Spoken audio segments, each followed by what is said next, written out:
Weibull function. The best one is the Weibull model.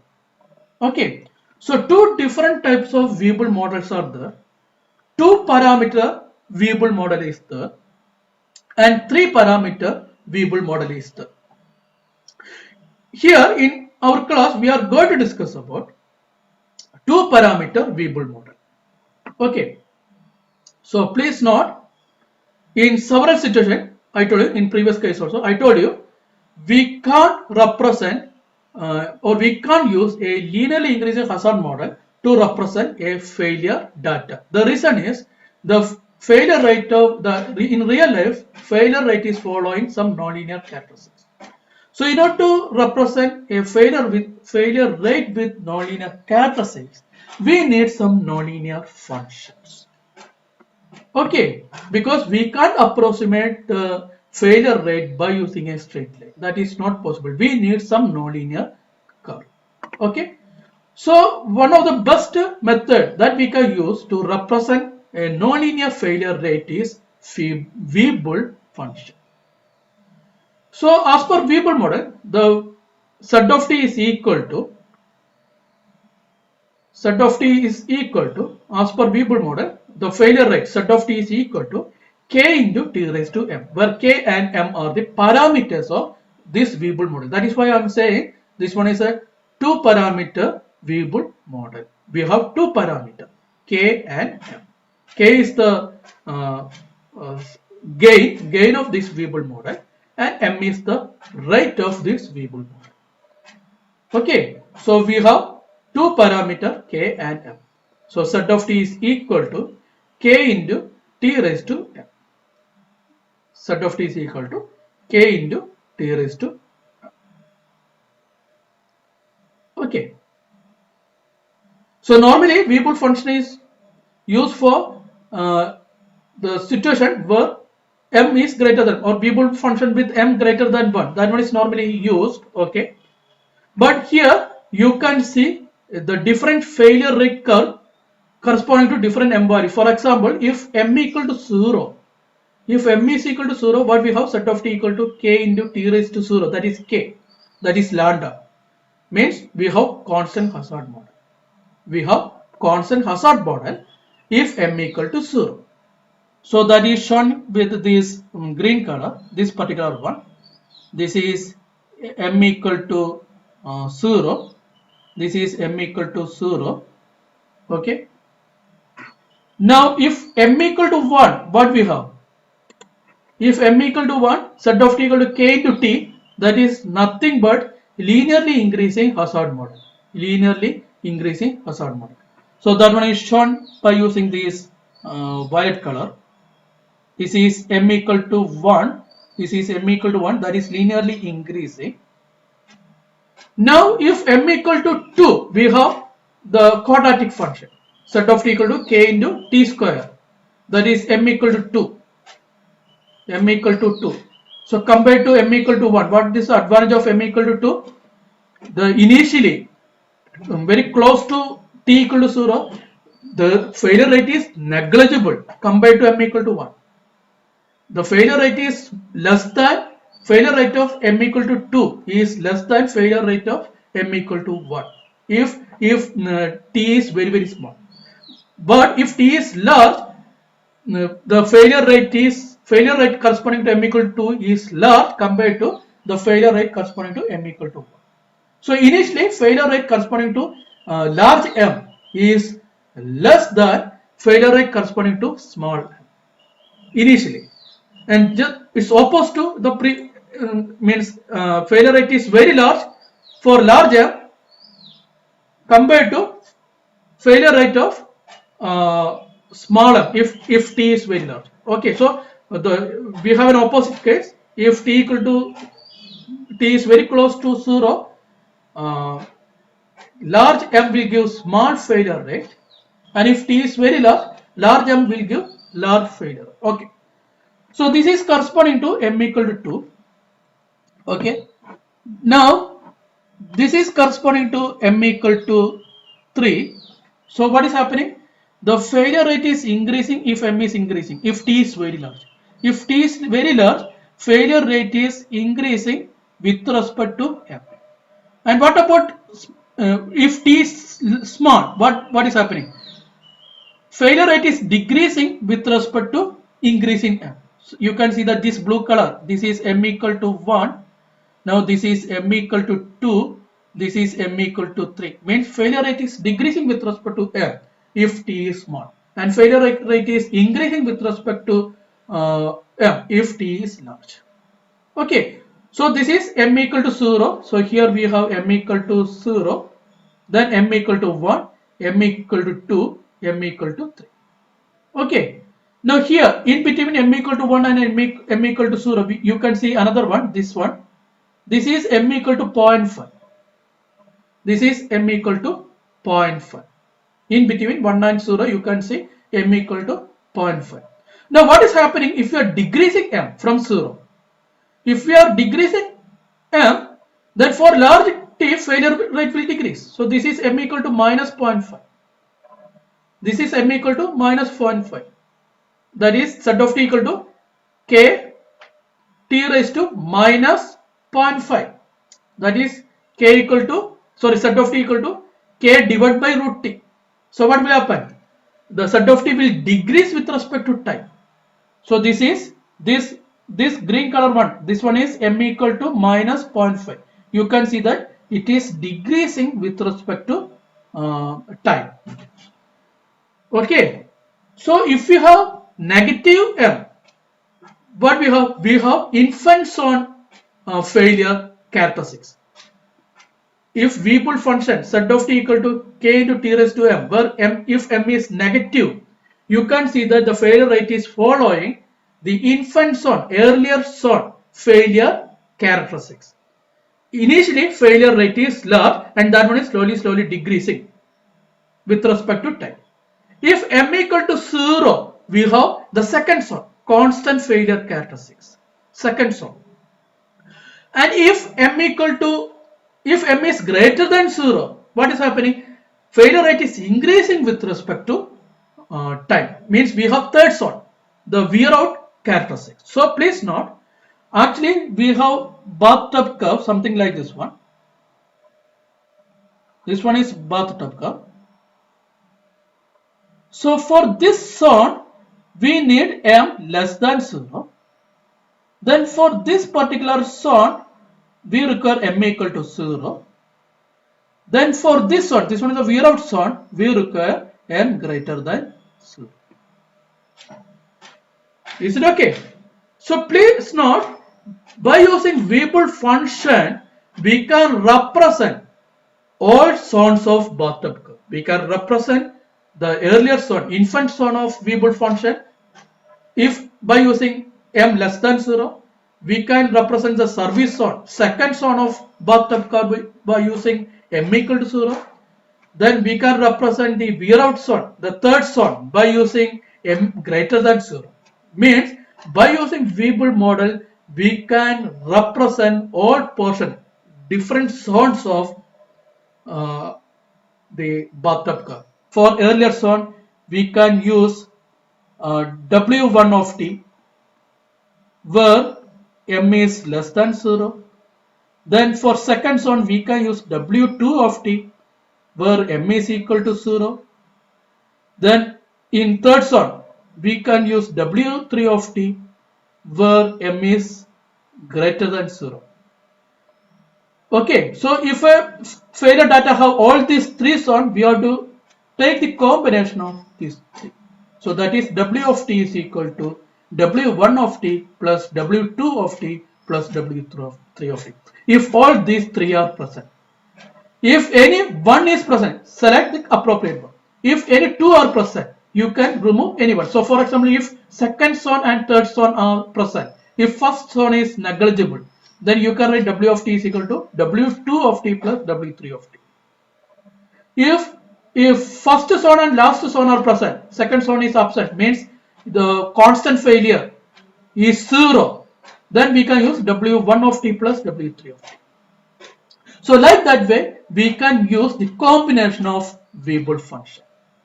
Okay, this one is a single function. We can take the combination of more than one Weibull model, Weibull function. to represent the general bathtub curve. Okay. So please note once again, this failure rate of Weibull model is Z of t is equal to k into t raised to m.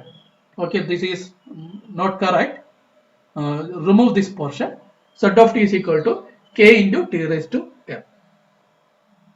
Okay, any doubt regarding this explanation about Weibull model? Please always remember, if m equal to 0, Weibull model is constant and that value will increase.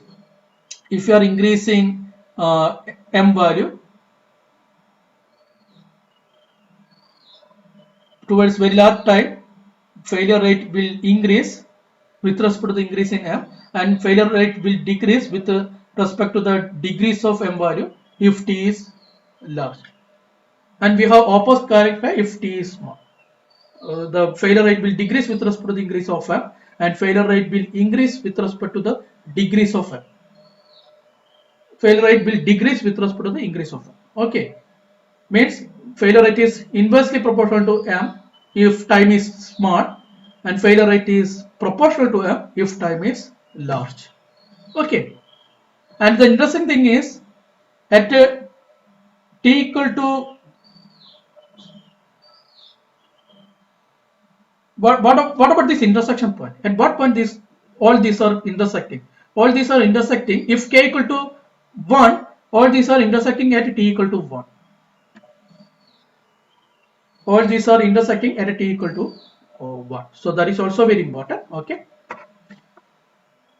So now we are going to find the reliability function. So for reliability, integration of Z of t is very important. Okay. So the time integral of Z of t is integral 0 to t Z of t dt is equal to integral 0 to t k into t raised to m dt, that is equal to k into t raised to m plus 1 divided by m plus 1. Integral 0 to t Z of t dt is equal to t raised to m k into t raised to m plus 1 divided by m plus 1, k into t raised to m plus 1 divided by m plus 1. So this term is very important for finding reliability. So now what about reliability?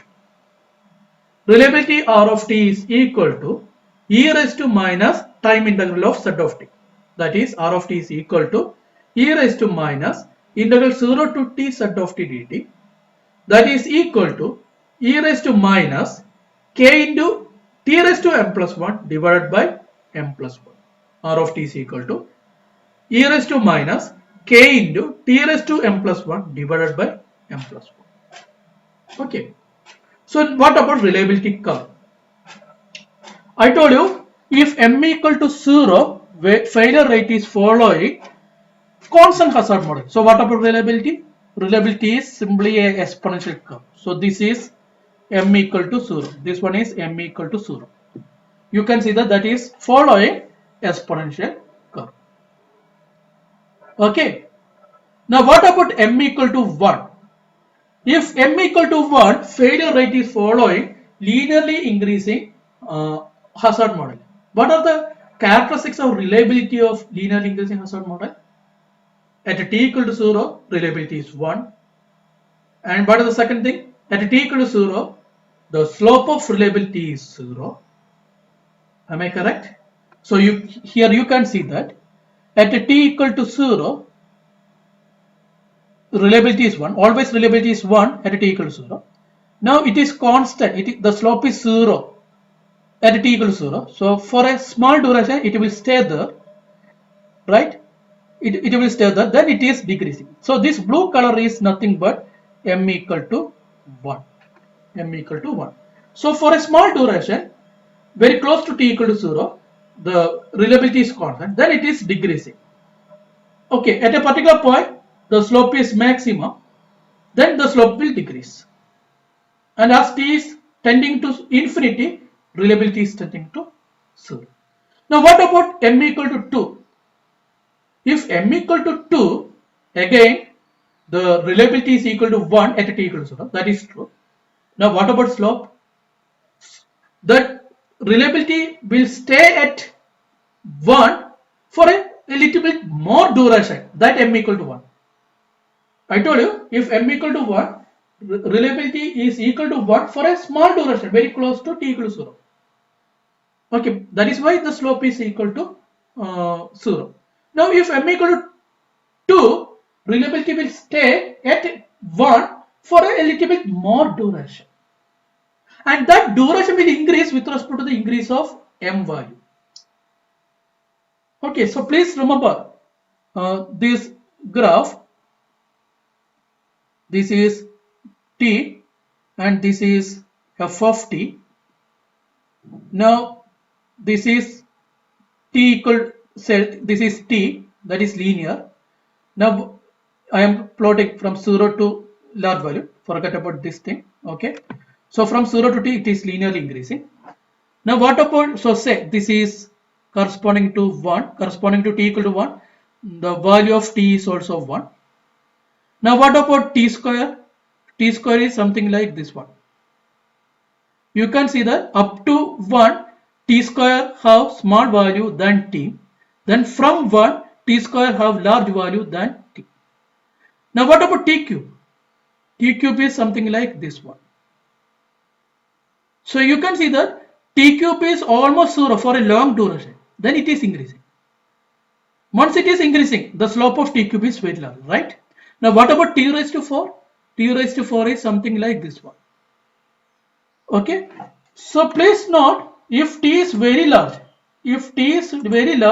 you can see something similar to a pulse signal. That is, if this is t raised to m, where m is very large. Is it okay? Means the t raised to m is 0 for a long duration up to t equal to 1. Then it is suddenly increasing. So that's the characteristics of the t raised to m. Okay. Now this one is e raised to minus k into t raised to m plus 1. So if m is increasing, this value, t raised to m plus 1 is 0, almost 0 up to t equal to 1. Up to t equal to 1, this t raised to m plus 1 is almost 0. So what about e raised to minus that 0? That is almost 1. E raised to 0 is 1.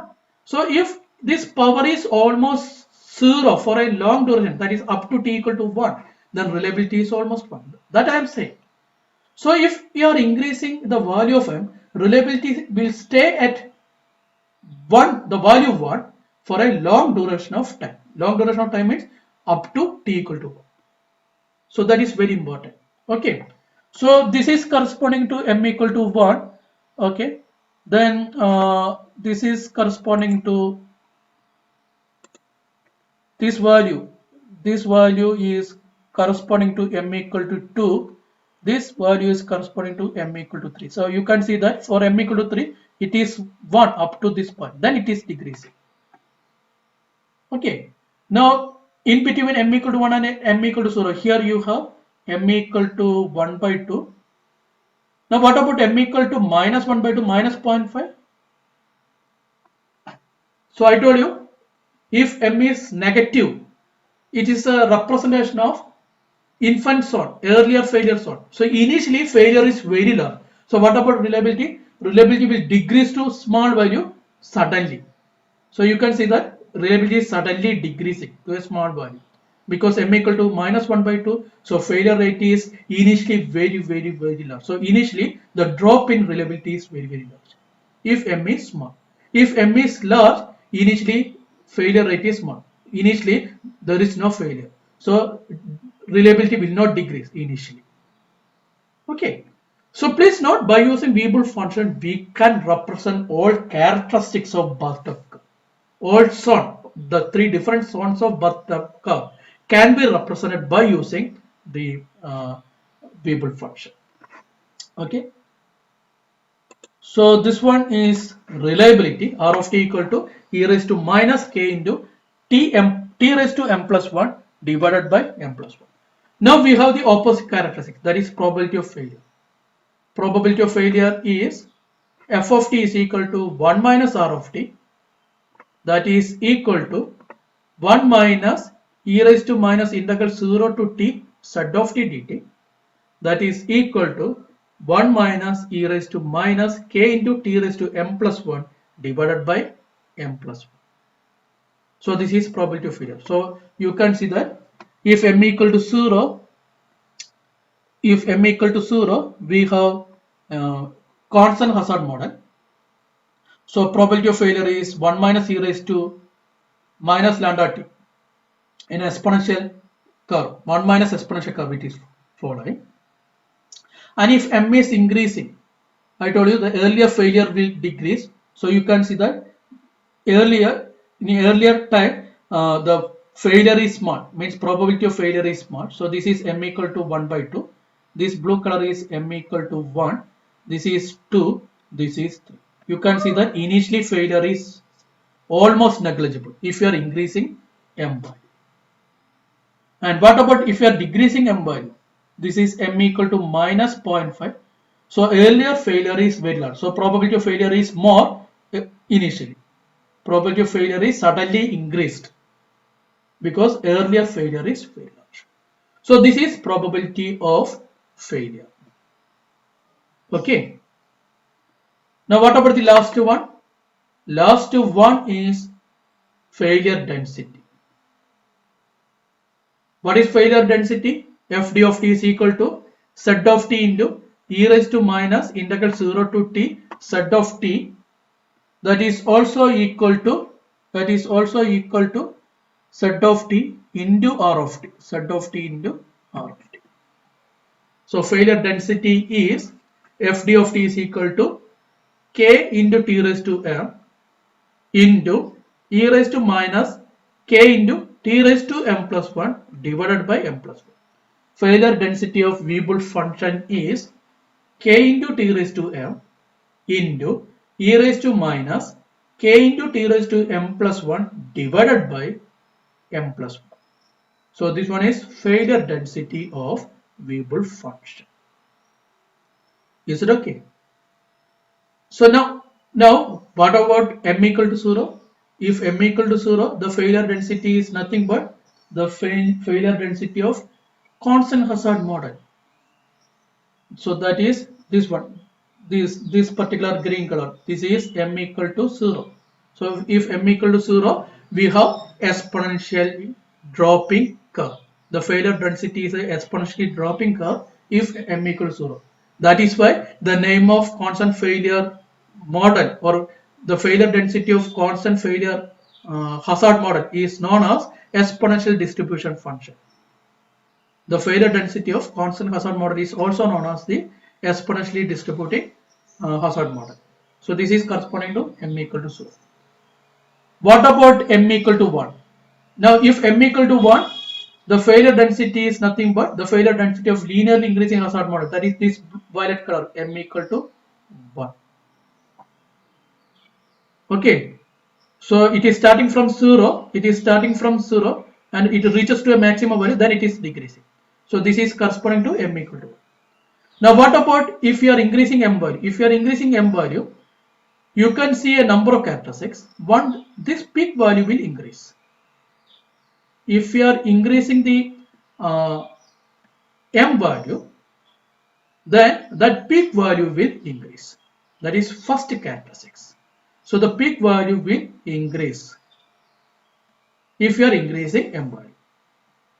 Now the time at which the peak is occurred, that one is shift slowly, not suddenly, slowly shifted to right if you are increasing the m value.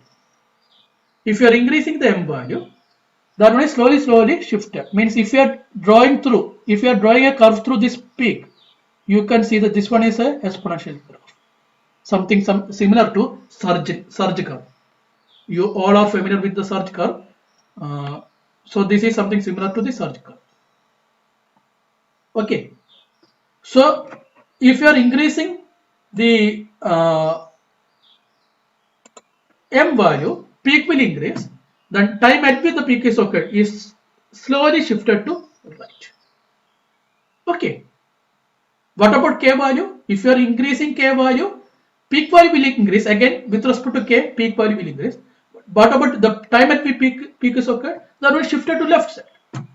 Okay, so here the if you are increasing both k and m value, the effect of both will appear. Okay, in some situation the effect of k will be dominant, in some situation effect of m will be dominant. Okay, so please remember that. Now the next one is what is happening if you are decreasing m value. So this is corresponding to m equal to minus 0.5. If m is minus 0.5, you can see that the earlier failure is very large. Earlier failure is very large. The earlier failure is very large means earlier failure density is also very large. Earlier failure density is also very large.